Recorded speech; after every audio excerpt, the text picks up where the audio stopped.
Hello and good day everyone. So for today's videos, magtatagalog po tayo kasi meron po tayong mga kasamahan na hindi po makasabot ng Bisaya. So ayan, mahihirapan na naman tayo ngayon sa kalisod. Wow! So nandito tayo ngayon sa bahay para makapag-practice para sa Next Now worship. While naghahanap sila ng kanta na kakantay namin, ako naman ay abala sa pag-prepare ng konting snacks. So ayan, ipa-fast forward natin para madaling matapos. Wow! At para makapag-snack na tayo mga kaibigan. Then imekos-mekos natin para lalong sumarap ang ating binandang pagkain. At pagkatapos ay nagpunta kami sa malapit na gym para makapaglaro ng badminton. At kami po ay nagpapasalamat sa pagpunta, lalong-lalo na kina Sir Sean, Ma'am Divine at Ma'am Haya, and especially sa oras na nilaan ninyo para tayo ay makapag-practice at makapag-banding.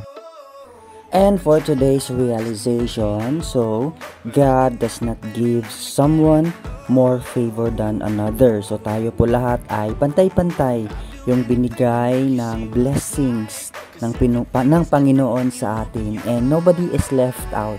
So we have an option. So God will treat us in the same way that He has treated others.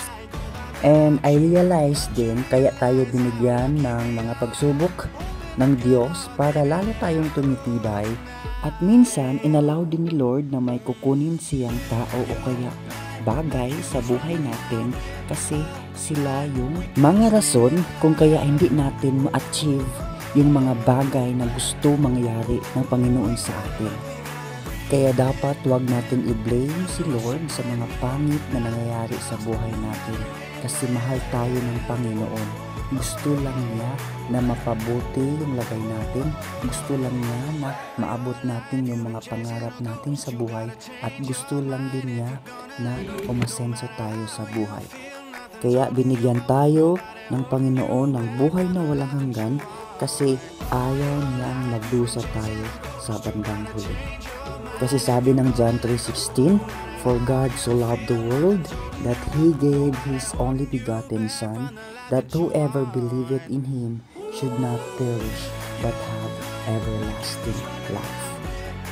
At kasama din pala natin ngayon sila Sir Carl at si Ma'am Karen. And for today's event pala is birthday pala ito ni Sir Carl.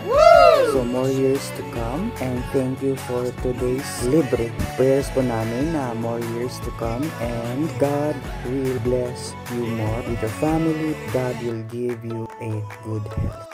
And that's it. God bless, and to God be all the glory. Bye!